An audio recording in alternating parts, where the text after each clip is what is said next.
আজকে তোমাদের আমি উচ্চ মাধ্যমিক ভূগোলে যে সাজেশনটি দিতে চলছি সেটি অবশ্যই তোমাদের ষষ্ঠ অধ্যায় রয়েছে জীববৈচিত্র্য বায়োডাইভার্সিটি। এই জীববৈচিত্র্য থেকে আমি তোমাদের সম্পূর্ণ এমসিকিউ গুলো আজকে কভার করব এবং উত্তর সহ যেগুলো তোমরা 2025 সালে উচ্চ মাধ্যমিক পরীক্ষা দেবে তোমাদের ক্ষেত্রে খুবই গুরুত্বপূর্ণ এবং কার্যকর হতে চলছে। চলো কোন কোশ্চেনগুলো গুরুত্বপূর্ণ এবং উত্তর সহকারে একবার চোখ বুলিয়ে নেওয়া যাক। সেই সঙ্গে সঙ্গে তোমরা খাতা বের করে নাও এবং খাতায় লিখতে থাকো, ঠিক আছে, এবং ভিডিও পজ করে দেখবে। চলো দেখো, তোমাদের উচ্চ ভূগোল 2025 এর মধ্যে রয়েছে জীববৈচিত্র্য। এই জীববৈচিত্র্যের মধ্যে রয়েছে দেখো জীববৈচিত্র্য, এই জীববৈচিত্র্যের মধ্যে রয়েছে সম্পূর্ণ এমসিকিউ লাস্ট মিনিট সাজেশন 2025। দেখো, নিম্নলিখিত প্রশ্নগুলোর উত্তর দিতে হবে তোমাদের। অবশ্যই এখানে রয়েছে এমসিকিউ, ঠিক আছে। এমসিকিউ অবশ্যই এমসিকিউর ক্ষেত্রে কোনো বিকল্প প্রশ্ন থাকবে না। যেগুলো পরীক্ষা দেবে টোটাল তোমাদের 21টি, সেই 21টি কভার করতে হবে। দেখো, প্রথম কোশ্চেনে রয়েছে বায়োডাইভার্সিটি বা জীববৈচিত্র্য কথাটি সর্বপ্রথম কে 1985 সালে ব্যবহার করে? দেখো, ওয়াল্টার জি রোজেন প্রথম কিন্তু বায়োডাইভার্সিটি কথাটি প্রথম ব্যবহার করে। Option A is the correct answer. এরপরে রয়েছে দেখো তোমাদের সেকেন্ড কোয়েশ্চেন রয়েছে পশ্চিমবঙ্গের সুন্দরবন বায়োস্ফিয়ার রিজার্ভ গড়ে ওঠে কত সালে? উত্তর কিন্তু হবে দেখো 1998 সালে। D is the correct answer. এরপরে দেখে নাও প্রিয় শিক্ষার্থীরা, তিনে রয়েছে দেখো মরিশাস দ্বীপের কোন পাখি প্রজাতিটি অবলুপ্ত হয়ে গেছে, মানে চিরতরে পৃথিবী থেকে বিলুপ্ত হয়ে গেছে বা অবলুপ্ত হয়ে গেছে? উত্তর কিন্তু হবে ডোডো। এই ডোডো পাখি কিন্তু হাঁসের মতো দেখতে অনেকটা, সেই হাঁসের মতো দেখতে সেই ডোডো পাখি পৃথিবী থেকে আজকে চিরতরে বিলুপ্ত হয়ে গেছে। ওকে, দেখো প্রিয় শিক্ষার্থী, তোমাদের একটু কথা বলে দিচ্ছি। এই তোমরা পিডিএফ পেতে গেলে কিন্তু অবশ্যই তোমরা 7890404016 তোমরা যোগাযোগ করবে। অবশ্যই তোমাদের কিন্তু কন্ডিশন আছে। পিডিএফ পেতে গেলে অবশ্যই দেখো প্রত্যেকটি অধ্যায় থেকে এ টু জেড, অর্থাৎ প্রথম অধ্যায় থেকে তোমাদের একদম দ্বাদশ অধ্যায় পর্যন্ত এই 12টি অধ্যায় তোমরা এমসিকিউ পাচ্ছ, এসএ কিউ পাচ্ছ, আর বড় প্রশ্ন টোটাল উত্তর সহ কিন্তু তোমরা পাচ্ছ। ওকে, তো অবশ্যই তোমরা যোগাযোগ করো। আর রয়েছে দেখো চতুর্থ নম্বর কোয়েশ্চেন, এটি রয়েছে দেখো ভারতের প্রথম বায়োস্ফিয়ার রিজার্ভটির নাম কি? দেখো, উত্তর কিন্তু হবে নকরেক বায়োস্ফিয়ার রিজার্ভ। এটি কিন্তু তামিলনাড়ুতে রয়েছে। ওকে, অপশন কিন্তু এ ইজ দ্য কারেক্ট আনসার। এরপরে রয়েছে দেখো তোমাদের পাঁচে, জীববৈচিত্র্যের হটস্পট শব্দটি 1988 সালে আবিষ্কার করে বা ব্যবহার করে কে? দেখো, উত্তর কিন্তু হবে নরম্যান মায়ার্স। উত্তর কিন্তু option D is the correct answer, Norman Myers. Okay, বায়োডাইভার্সিটির হটস্পট বা জীববৈচিত্র্যের উষ্ণ মণ্ডল বা উষ্ণ অঞ্চল কথাটি প্রথম ব্যবহার করে নরম্যান মায়ার্স। এরপরে রয়েছে দেখো তোমাদের 16তে বলা হয়েছে ভারতের জীববৈচিত্র্য আইন কত সালে প্রণীত হয়? উত্তর কিন্তু হবে 2002 সালে। 7, বিজ্ঞানী ওয়াল্টার জি রোজেন কত খ্রিস্টাব্দে প্রথম বায়োডাইভার্সিটি কথাটি প্রবর্তন করেন? উত্তর কিন্তু হবে 1985 সালে।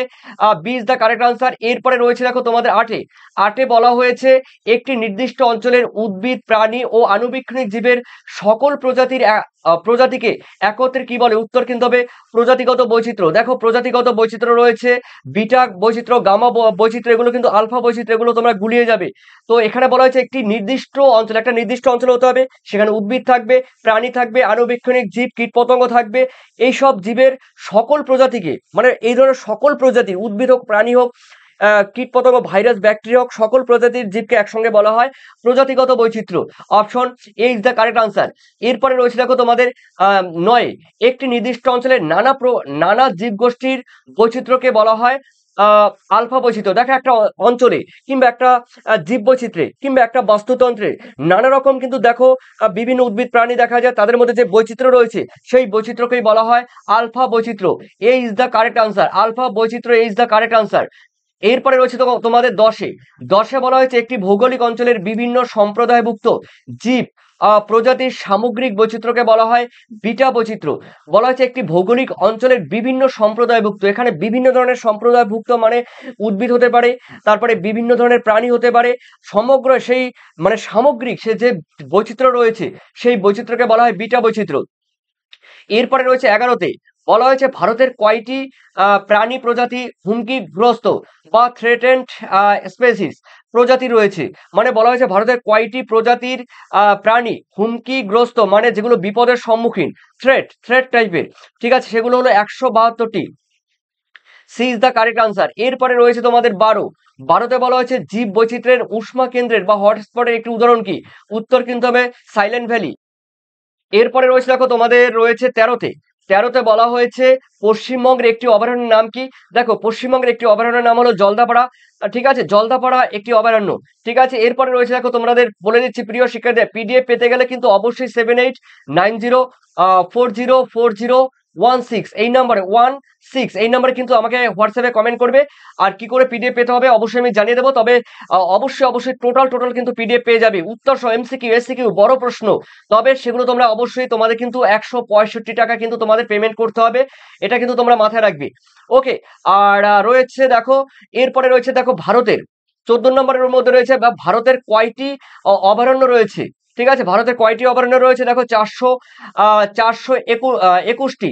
ঠিক আছে, 421টি স্যাংচুয়ারি বা অভয়ারণ্য রয়েছে, 421টি।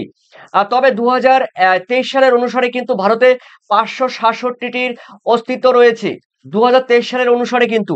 আর আগের সেন্সাস বা আগের ডেটা অনুসারে কিন্তু 421টি, আর 2023 সাল উল্লেখ করে দিলে কিন্তু 567টি তোমরা বলবে। এরপরে রয়েছে দেখো তোমাদের 15তে বলা হয়েছে পশ্চিমবঙ্গের কোন অঞ্চল বিশ্বের ঐতিহ্যময় স্থান হিসাবে হেরিটেজ হিসাবে স্বীকৃতি দেওয়া হয়েছে? সুন্দরবনকে হেরিটেজ সাইট রূপে আখ্যা দেওয়া হয়েছে। এরপরে রয়েছে দেখো তোমাদের 16, কত খ্রিস্টাব্দে প্রথম রেড ডেটা বুক প্রকাশিত হয়? 1963 সালে। 1963 সালে, B is the correct answer, 1963 সালে। এরপরে রয়েছে দেখো তোমাদের 17, জীববৈচিত্র্য শব্দটি যে পরিবেশ কেন্দ্রিক সম্মেলনে জনপ্রিয়তা পায় সেটি হলো কি? সেটি হলো বসুন্ধরা সম্মেলন। দেখো জীববৈচিত্র্য যে শব্দটি, বায়োডাইভার্সিটি যে একটা ওয়ার্ড, সেটি কিন্তু বিশ্বের পরিবেশ সংক্রান্ত একটি সম্মেলন হয়। সেই পরিবেশ কেন্দ্রিক সম্মেলনটি জনপ্রিয়তা মানে পপুলারিটি পায়। ঠিক আছে, সেটি কিন্তু বসুন্ধরা সম্মেলনে। ওকে, এরপরে রয়েছে দেখো তোমাদের রয়েছে 18তে, পৃথিবীর কত প্রকার জীব প্রজাতির পরিচয় জানা গেছে? দেখো পৃথিবীতে কিন্তু 17টি প্রজাতির জীব প্রজাতির পরিচয় পাওয়া গেছে। ঠিক আছে, option A is the correct answer. এরপরে রয়েছে তোমাদের 19 বলা হয়েছে জীববৈচিত্র্যের প্রথম ধাপ কোনটি? জীববৈচিত্র্যের প্রথম ধাপ কিন্তু জিন বৈচিত্র্য। ঠিক আছে, জিন বৈচিত্র্য। কোথাও হয়তো বা প্রজাতিগত বৈচিত্র্য পেতে পারো, তবে কোথায় তোমরা যদি প্রজাতিগত বৈচিত্র্য পেয়ে যাও অবশ্যই আমাকে রেফারেন্স সহ তোমরা কিন্তু কমেন্ট সেকশনে জানিয়ে দেবে। এরপরে রয়েছে তোমাদের 20তে বলা হয়েছে একটি বৃহৎ ভৌগোলিক অঞ্চলের বিভিন্ন প্রাকৃতিক বাসভূমির মধ্যে প্রাপ্ত জীববৈচিত্র্যকে বলা হয় কিন্তু গামা বৈচিত্র্য।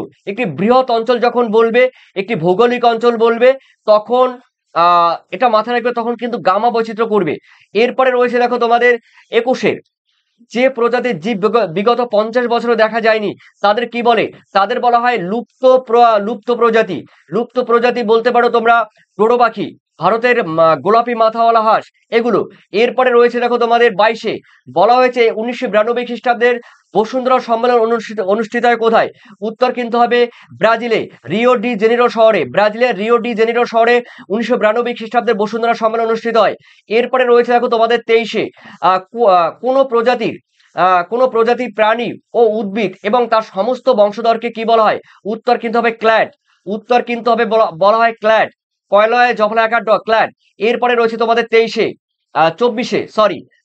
বর্তমানে ভারতের জীবমণ্ডল সংরক্ষণ একটি অঞ্চলটির সংখ্যা কত? দেখো বর্তমানে ভারতের জীবমণ্ডল মানে বায়োস্ফিয়ার রিজার্ভ, দেখো রিজার্ভ, দেখো বায়োস্ফিয়ার রিজার্ভ, দেখো বর্তমানে বায়োস্ফিয়ার রিজার্ভ কিন্তু রয়েছে 18টি, বর্তমানে কিন্তু 18টি রয়েছে ভারতবর্ষে। এরপরে রয়েছে দেখো তোমাদের রামসার সম্মেলনটা অনুষ্ঠিত হয় কত সালে? 1971 সালে ইরানে। 1971 সালে ইরানে। আর আমাদের ভারতবর্ষে রয়েছে দেখো নিউ টাউনে। ঠিক আছে, মানে পূর্ব কলকাতায়।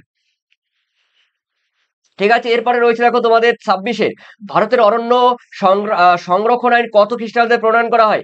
1980 সালে। Option B is the correct answer. এরপরে রয়েছে তোমাদের 27, যেসব প্রজাতির জীব সংখ্যা অল্প এবং ভবিষ্যতে যারা বিপদগ্রস্ত হতে পারে তাদেরকে কি বলে? তাদেরকে বলা হয় বিরল প্রজাতি। বিরল মানে রেয়ার স্পেসিস। ঠিক আছে, রেয়ার স্পেসিস। ঠিক আছে, রেয়ার স্পেসিস বলা হয়, মানে বিরল প্রজাতি। অপশন কিন্তু হবে D is the correct answer. এরপরে রয়েছে তোমাদের 28, 28 বলা হয়েছে জীব বৈচিত্র্য সব থেকে বেশি সংখ্যায় আছে কোনগুলো পৃথিবীতে? পৃথিবীতে সব থেকে জীব বৈচিত্র্য সব থেকে বেশি সংখ্যায় রয়েছে পতঙ্গ। এই পতঙ্গের সংখ্যা পৃথিবীতে বেশি। এরপরে রয়েছে দেখো স্বস্থানীয় সংরক্ষণ মানে ইনসিটু কনজারভেশন বা আন্তঃক্ষেত্রীয় সংরক্ষণের একটি পদ্ধতির নাম কি? উত্তর কিন্তু হবে জাতীয় উদ্যান বা ন্যাশনাল পার্ক।